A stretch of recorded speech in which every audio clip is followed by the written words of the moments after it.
কোরআন ও হাদিসের ভাষায় রিজ কাকে কাকে বলা হয়েছে। প্রথমে আমরা কোরআন দেখি। কোরআন পাক সূরা আত-তাওবা, সূরা তাওবার 125 নম্বর আয়াতে আল্লাহ পাক রিজের ব্যাখ্যা করেছেন, বর্ণনা করেছেন। সূরা তাওবার মধ্যে আল্লাহ পাক বলেন, ওয়া আম্মাল্লাযীনা ফি কুলুবিহিম মারাদুন ফাযাদাতহুম রিজসান ইলা রিজসিহিম ওয়া মাতু ওয়া হুম কাফিরুন। বস্তুতপক্ষে তাদের যাদের অন্তরে, ও আম্মাল্লাযীনা কুলুবিহিম মারাদ, যাদের অন্তরে অসুখ রয়েছে,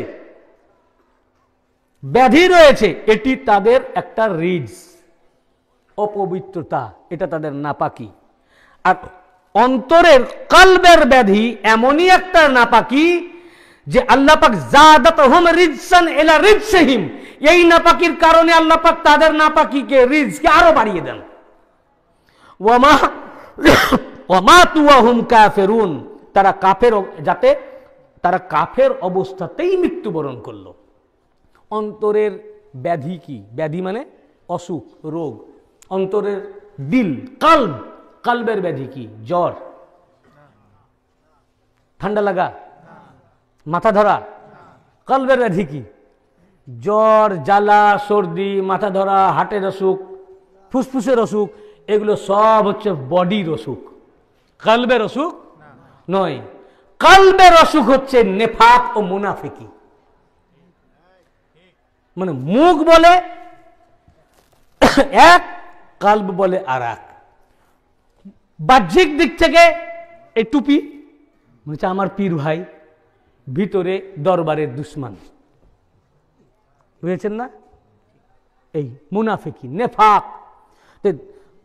অন্তরের ব্যাধি হচ্ছে মুনাফিকিকে, নেফাকিকে বলা হয় অন্তরের ব্যাধি। তো এই কোরআন পাকে আল্লাহ পাক বলেন, যাদের কলবে ব্যাধি রয়েছে, অর্থাৎ দুনিয়াদারির কারণে বলে আমি তাওহীদকে মেনেছি, আর আল্লাহর রাসূলের সাথে গাদ্দারি করেছে। মক্কা বিজয়ের পরে নিজের জান বাঁচাবার জন্য, মাল বাঁচাবার জন্য ইসলামে প্রবেশ করেছে, আর ভিতরে ইচ্ছা আছে যে বাইরে থেকে তো আর পারলাম না, এখন ভিতরে ঢুকে ইসলামের জার কাটবো। এটা হচ্ছে অন্তরের ব্যাধি। অতএব মক্কা বিজয়ের পরে কলমা পড়ে যারা রাসূল পাকের পরে পরে মওলা আলীর বিরুদ্ধে অস্ত্র ধারণ করলো, এটা তাদের অন্তরের ব্যাধি, এরা হলো মুনাফিক। এই ধরনের রিজক যাদের কাছে আছে, মুনাফিকি আছে, আল্লাহ পাক বলেন তার রিজকে আরো বাড়িয়ে দেন। এমন বাড়িয়ে দেন যে বাড়তে বাড়তে কাফির অবস্থায় মৃত্যু বরণ করে, এমন বাড়িয়ে দেন বাড়তে বাড়তে যার পরিণতি হয় কারবালা, যার পরিণতি হয় কারবালা। এই নাপাকিটা সবচেয়ে বড় নাপাকি, খারাপ। তো এখানে আল্লাহ পাক রিজ বললেন মুনাফিকিকে, কাকে? নেফাকিকে। আবার রিজ বলেছেন কাকে? দেখুন, এটা সবচেয়ে বড় রিজ। এটা আল্লাহ পাক সবচেয়ে বড় রিজ ব্যাখ্যা করেছেন, রিজসান ইলা রিজসিহিম, রিজের উপরে রিজকে বাড়িয়ে দেন, মানে সবচেয়ে বড় রিজ মুনাফিকি। ভিতর এক বাইরে এক। সূরা মায়েদার 90 নম্বর আয়াতে আল্লাহ পাক আবার রিজের ব্যাখ্যা করেছেন, যে আরো শুনো কি কি রিজ। আল্লাহ পাক বলছেন, ইয়া আইয়ুহাল্লাযীনা আমানু ইন্নামাল খামরু ওয়াল মাইসিরু ওয়াল আনসাবু ওয়াল আজলামু রিজসুম মিন আমালিশ শাইতান ফাজতানিবু লাআল্লাকুম তুফলিহুন।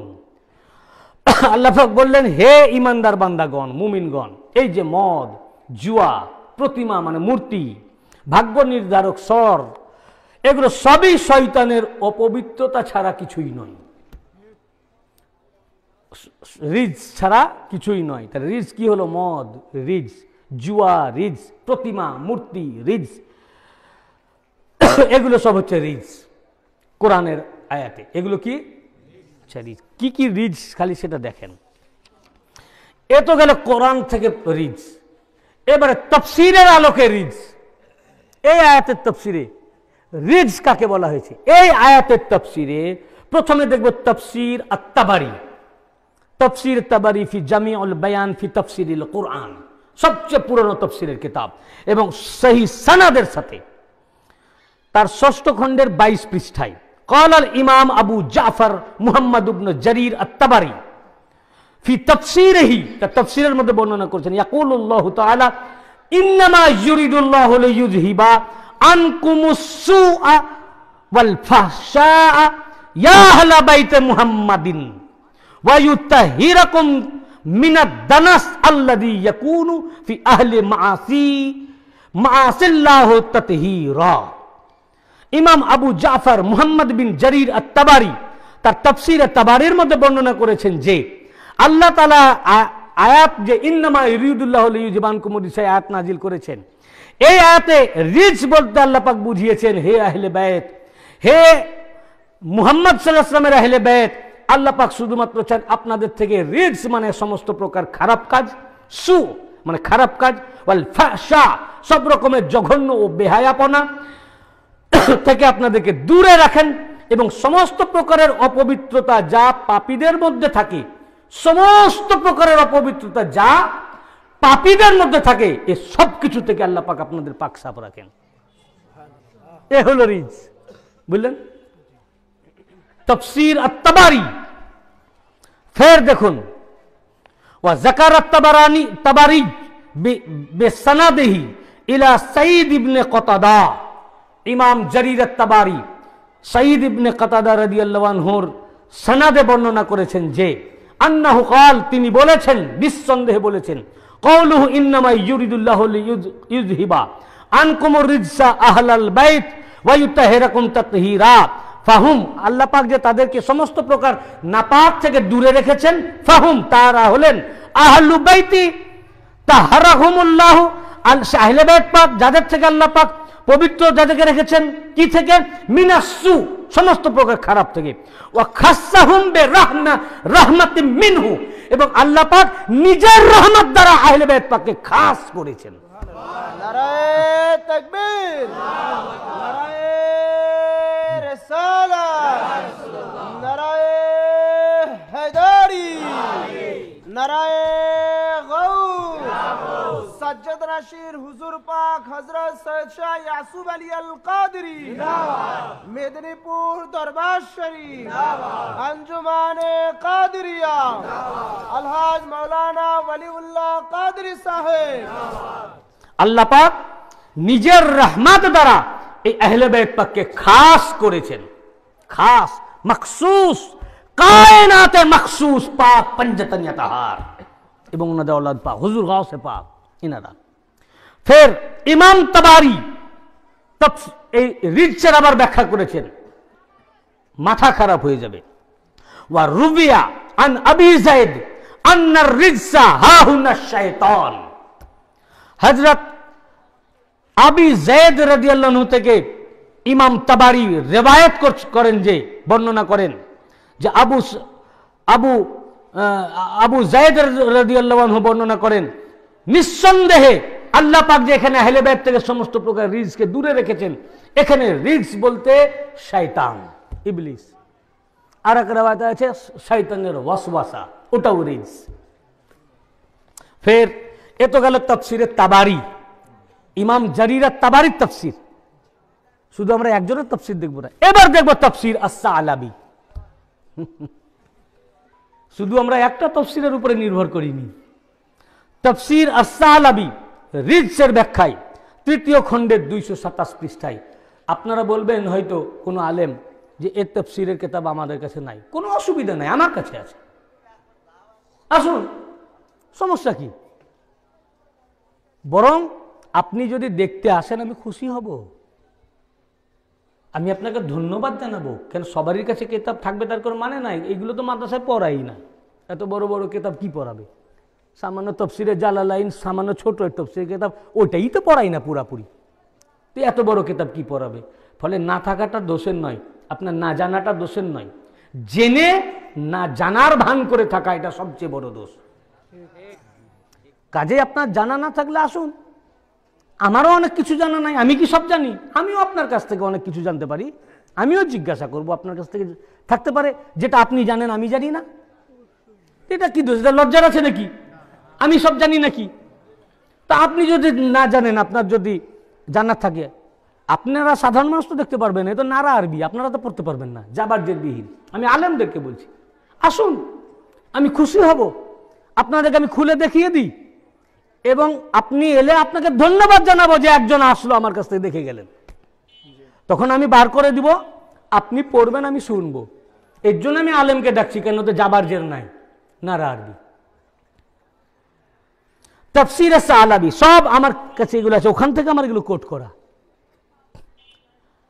ইমাম সালাবি তার 3য় খণ্ডে 227 পৃষ্ঠায় বর্ণনা করেন, ও ক্বালা ইবনু আতিয়া, ইবনু আতিয়া থেকে উনি রিওয়ায়াত করেন, ও ক্বালা ইবনু আতিয়ার রিজস, আতিয়া আর রিজস ইসমুন ইয়াকাউ আলা ইসমু ওয়াল আযাব। হযরত আতিয়া বলেন এখানে রিজস হচ্ছে একটা নাম, যা গুনহা এবং আযাবকে বোঝানো হয়েছে। কাকে? তার মানে ওনারা গুনহা থেকেও পাক, আযাব থেকেও পাক। গুনহা থেকেও কোন গুনহা ওনাদেরকে স্পর্শ করতে, চাহে কবিরা চাহে সগীরা। তার মানে আহলে বাইত পাকগণ, এই তাফসীর থেকে সাবেত আহলে বাইতে রাসূল হচ্ছেন মাসুম। মাসুম কাকে বলে? মাসুম মানে নিষ্পাপ, যিনারা গুনহা থেকে পাক, যিনারা সমস্ত প্রকার গুনহা থেকে। তো এখানে ইবনে আতিয়া বলেন তাফসীরে সালাবিতে যে এটার মানে হচ্ছে আল ইসমু ওয়াল আযাব, আযাব থেকেও পাক, ইসম মানে গুনহা থেকেও পাক। কোন সামান্য প্রকারের গুনহাও আহলে বাইত পাককে স্পর্শ করতে পারবে না। অতএব পুরা খানদানে নবুয়ত আহলে বাইত পাক মাসুম। 12 ইমাম পাক মাসুম, 12 ইমাম পাক, 12 ইমাম পাক ছাড়াও আমরা শুধু 12 ইমাম পাককে মাসুম বলি না, 12 ইমাম পাক বেশক মাসুম। অবশ্যই এর চেয়ে আমাদের এর চেয়ে শক্ত আকীদা পৃথিবীতে কারো নাই। 12 ইমাম পাক মাসুম। 12 ইমাম পাকের সাথে সাথে হযরত আলী আসগর আলাইহিস সালাম উনিও মাসুম। কজন হলেন? আলী আকবর আলাইহিস সালাম মাসুম। কতজন হলেন? আলী আকবর আলাইহিস সালাম মাসুম। হযরতে কাসেম আলাইহিস সালাম মাসুম, কারবালাই। যত আহলে বাইত শহীদ হয়েছেন মাসুম। হযরত যায়নাব আলাইহাস সালাম কি? মাসুমা। এটা মুআন্নাস, স্ত্রীলিঙ্গ, মাসুমা। হযরত সাকিনা আলাইহাস সালাম কি? মাসুমা। ফাতেমা সুগরা আলাইহিস সালাম কি? তাহলে 14 মাসুম বললে কি হলো? আপনি যদি বলেন 14 মাসুম, তার মানে কি আপনি 14-র বেশি মাসুম মানেন না, সীমাবদ্ধ করে দিলেন। 14 মাসুম মানে কি? আপনি একটা গন্ডি টেনে দিলেন যে 14 জনই মাসুম, বাকি আর নয়। আমি বললাম এখানে যতজন আছে তার মধ্যে হচ্ছেন, যতজন আছেন 2 জন আলেম। তাহলে ডাক্তার খোকন সাহেব আলেম। আমরা এখানে যতজন আছেন 2 জন আলেম, মাওলানা মঞ্জুরুল ইসলাম সাহেব, মাওলানা আব্দুল মালিক সাহেব। তো এই যে 2 জন আলেম বলে দিলাম, আপনারা তো আলেমকে চিনেন, বাকিদেরকে হয়তো চিনেন না। তা বুঝে নিলেন খোকন সাহেব আলেম নন, উনি ডাক্তার। উনি কি? উনি একজন ডাক্তার, আলেম নন। 2 জন বলা মানে বাকি যদিও কেউ আলেম থাকে তাকে ইনকার করা। যদি শিশির আলেম হয় আমি তাকে ইনকার করলাম। আমরা এখানে 2 জন আলেম। কয়জন আলেম? তো শিশিরও আলেম, আমি তাকে অস্বীকার করলাম যে আলেম না। বুঝতেছেন না? 14 মাসুম বললাম মানে বাকি মাসুমদেরকে ইনকার করলাম। কাজেই গৌস পাকের দরবারের আকীদা সবচেয়ে সহি। আমরা 14 জনকে সবচেয়ে বেশি মাসুম মানি, তার সাথে সাথে হযরত আলী আসগর আলাইহিস সালাম 15, উনিও মাসুম। আলী আকবর আলাইহিস সালাম 16, উনিও মাসুম। কাসেম আলাইহিস সালাম 17, উনিও মাসুম। 17 জন, এক রিওয়ায়াতে 18 জন আহলে বাইত পাক শহীদ হয়েছিলেন। তাহলে কত হলেন? 14 আর 18 কত হয়? 32 জন মাসুম। তারপরে যায়নাব আলাইহাস সালাম, উনাকেও আমরা মাসুম মানি, 33 জন হলেন মাসুম। সাকিনা আলাইহিস সালাম, উনাকেও মাসুম মানি। কত হলো? ডাক্তার সাহেব গুনেন। হযরত ফাতেমা সুগরা আলাইহিস সালাম মাসুম। কত হলো? তো 14 মাসুম থাকলো। 14 তো মাসুম আছেনই, এ আমার ঈমান। 14 জন মাসুম, এ তো আমার ঈমান। এ থেকে পৃথিবীর কোন শক্তি আমাকে সরাতে পারবে না। বাকি কারবালার 17 বা 18 জন শহীদ হয়েছিল, সবই মাসুম। হযরত হাসানে মুসান্না আলাইহিস সালাম, ইমাম হাসান আলাইহিস সালামের শাহজাদা, মাসুম। ইমাম হাসান আলাইহিস সালামের ছেলে শাহজাদা হাসানে মুসান্না, আর ওনার আর ছোট ইমাম পাকের মেয়ে ফাতেমা সুগরা আলাইহিস সালাম, 2 জনের শাদী মোবারক থেকে আল হাসানি আল হুসাইনি আওলাদ যিনি আসলেন আব্দুল্লাহ আল মাহাজ আলাইহিস সালাম, উনিও মাসুম। হুজুর গৌস পাক পিরানে পীর মিরানে মীর দস্তগীর রওশন জমির গৌস আজম শেখ মুহিউদ্দিন আব্দুল কাদের জিলানী, আল হাসানি আল হুসাইন বাগদাদি আলাইহিস সালাম, আল হাসানি হুসাইনি আওলাদ মাসুম। এনারা কি? তো পুরাই খানদান পাক মাসুম। সমস্ত আহলে বাইত পাককে আমরা মাসুম আমরা মানি, এই আকীদা সহি। দেখেন একটা জামাত আছে যারা পয়গম্বর ছাড়া মাসুম মানে না, আছে না? যে তারা বলে শুধু পয়গম্বর মাসুম আর ফেরেশতা মাসুম, আর আমরা কাউকে মাসুম মানি না। তারাও মাসুমের মধ্যে একটা হাত টেনে দিল, কি করলো? গন্ডি টেনে দিল। আর একটা আছে যে না, পয়গম্বরও মাসুম, ফেরেশতাও মাসুম, আবার তার সাথে এই 14 জনও মাসুম। 14-র মধ্যে একজন পয়গম্বর, 13টা পয়গম্বর ছাড়া, রাসূল পাক ছাড়া এনারাও মাসুম। এরাও একটা গন্ডি টেনে দিল, 14টা মানে। আমরাই হকের উপরে এটা প্রমাণিত হয় যে এক গন্ডি টাননেওয়ালারা হকের উপরে না। যারা গন্ডি টানে, যেমন যারা বলে শুধু পয়গম্বর আর ফেরেশতা মাসুম আর কেউ মাসুম না, এ গন্ডি, এটা হক, এরা হক না। যারা বলে পয়গম্বর ফেরেশতা মাসুম আর রাসূল পাকের সাথে বাকি ওনারা এই পর্যন্ত মাসুম আর মাসুম না, এটাও গন্ডি টেনে দিল মাসুম। আর আমাদের আকীদা কি? পয়গম্বরও মাসুম, সমস্ত পয়গম্বর মাসুম, সমস্ত ফেরেশতা মাসুম।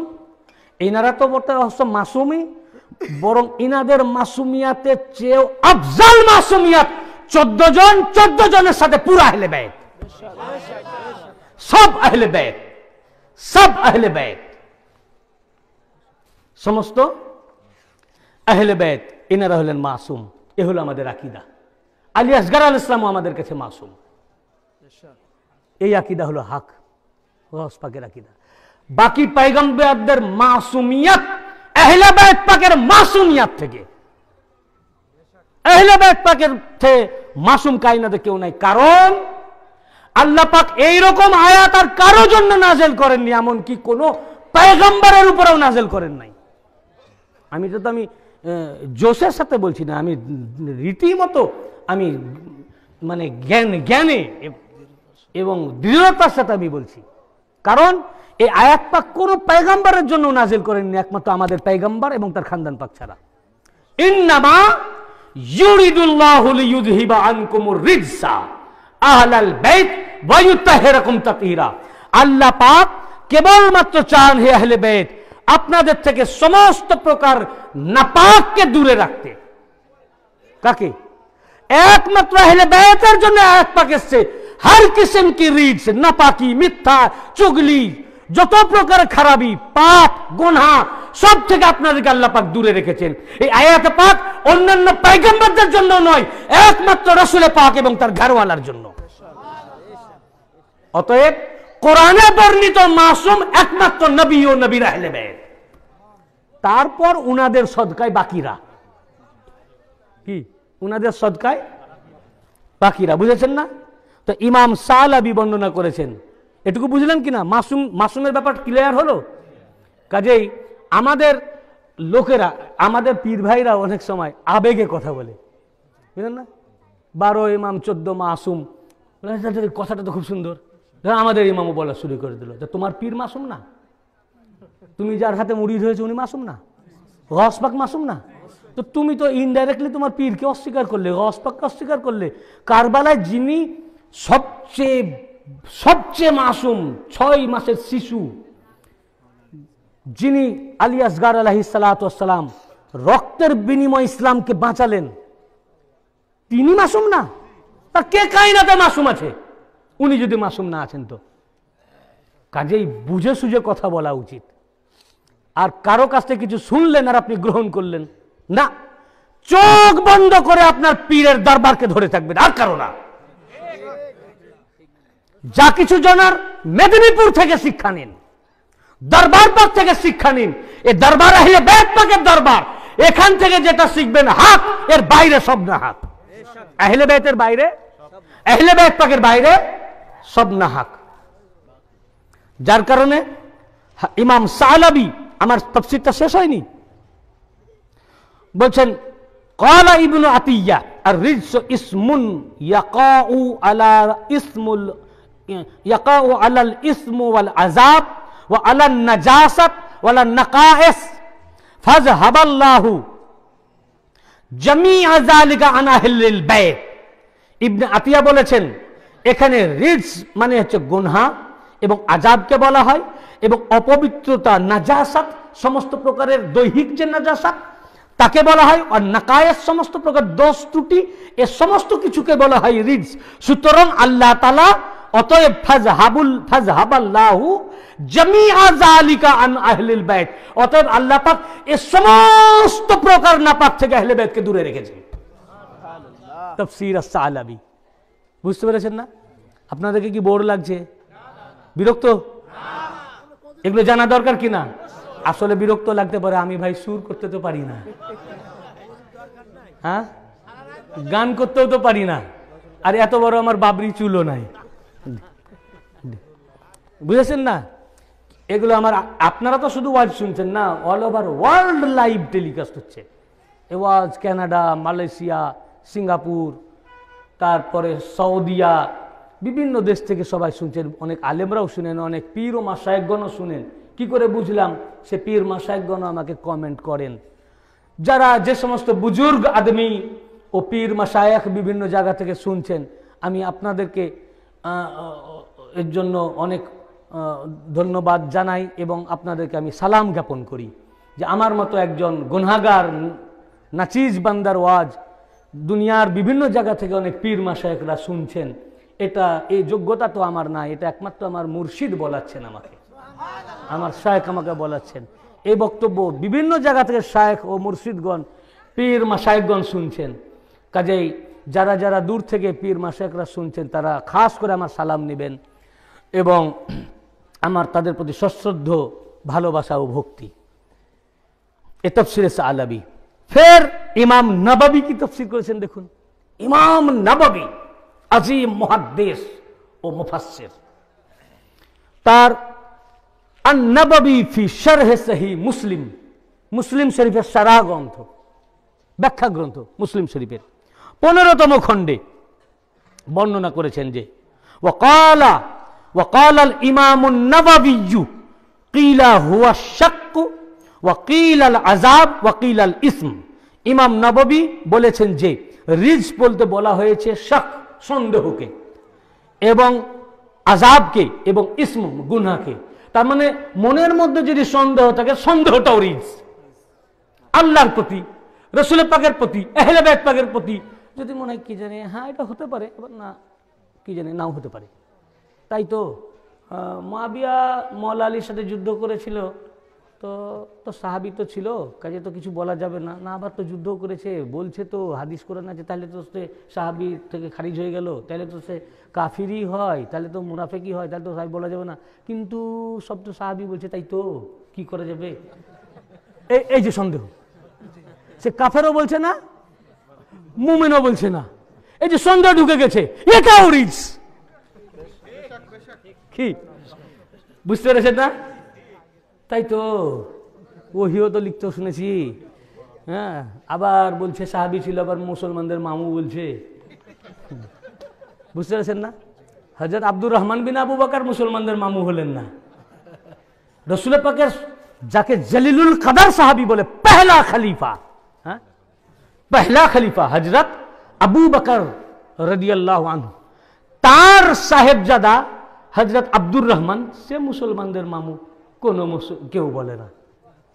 হযরত আবু বকরের ছেলে মুহাম্মদ বিন আবু বকর, তিনি মুমিনদের মামু হতে পারলেন না। বুঝতে পারছেন? হযরত উমর দ্বিতীয় খলিফা, তার ছেলেও হযরত আব্দুল্লাহ, উনিও মুমিনদের মামু হতে পারলেন না।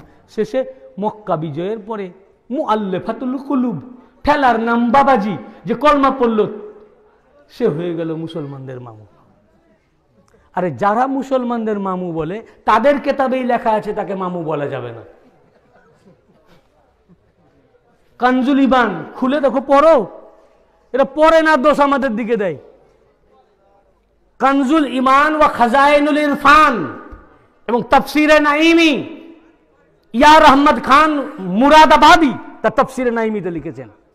এবং কানজুল ইমান ওয়া খাজাইনুল ইরফানের মধ্যে শাহ আহমদ রেজা খান বারেলভী, তার তর্জমা এবং তাফসীর হচ্ছে এর ইয়ার আহমদ খান সাহেবের। সেই কানজুল ইমানের মধ্যে আছে লেখা পরিষ্কার যে নবী পাকের স্ত্রীদেরকে, নবী পাকের স্ত্রী তার যারা বোন, তো নবী পাকের স্ত্রীর বোনকে খালা বলা যাবে না। সাধারণত মায়ের বোন খালা হয়, উনি উম্মুল মোমেনিন, তো উম্মুল মোমেনিন যেহেতু মায়ের বোন খালা হয়, ঠিক আছে। আর খালার ছেলে খালাতো ভাই হয়, আর মায়ের ভাই মামা হয়, আর মামার ছেলে মামাতো ভাই হয়, অর্থাৎ মায়ের ভাগনা মামাতো ভাই হয়। এটা আমাদের দৃষ্টিতে এটা কানজুল ইমানে পরিষ্কার লেখা আছে, কিন্তু উনারা উম্মুল মুমিনিন হলেও দুনিয়াদারির সম্পর্ক ধরে তার বোন মুমিনদের খালা হবেন না, তার ভাই মুমিনদের মামা হবেন না, তার ভাইয়ের ছেলেরা মামাতো ভাই হবেন না। এটা বললে গুনাহ হবে, কানজুল ইমানে পরিষ্কার লেখা আছে।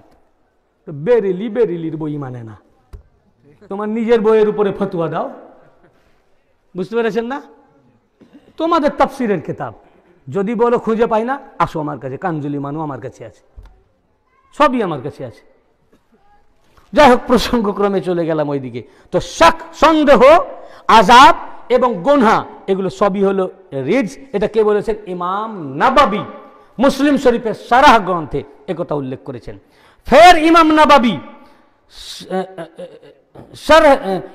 নাবাবী ফি শরহ সহিহ মুসলিম 15তম খণ্ডের 19 পৃষ্ঠায় বলেছেন, ওয়াকাল আল আজহারিয়্যু আর রিজসু ইসমুন লিকুল্লি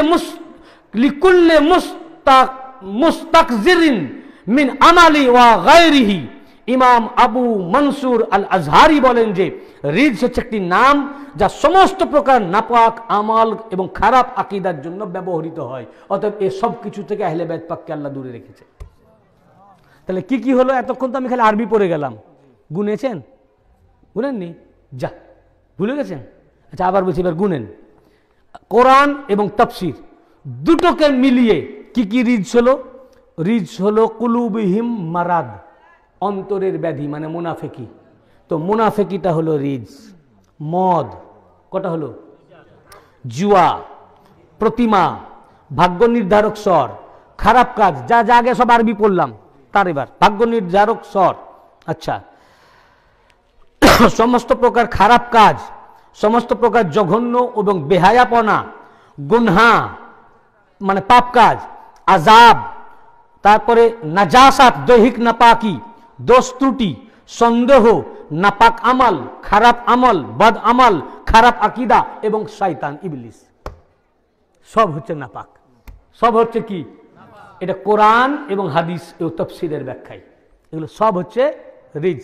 তারপরে মিথ্যা কথা বলা, এটা কি? নাপাক না? নাপাক। মিথ্যা কথা বলা পাক?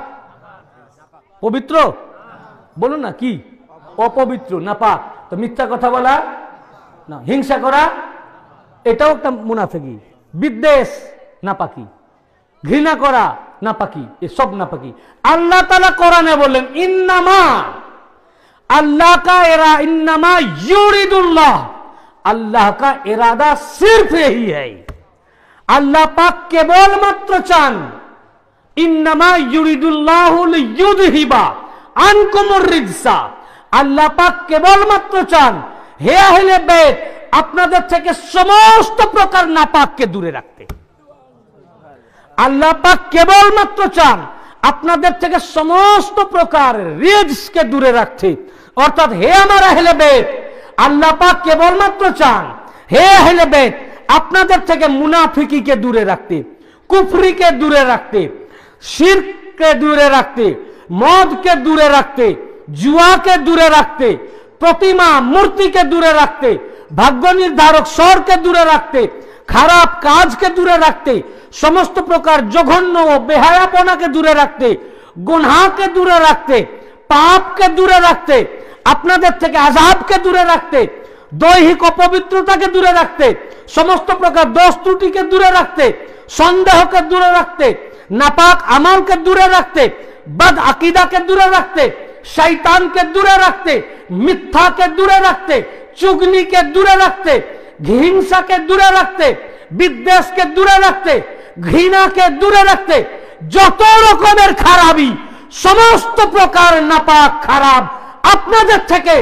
আল্লাহ পাক দূরে রেখে পাক ও পবিত্রতম রাখতে চান।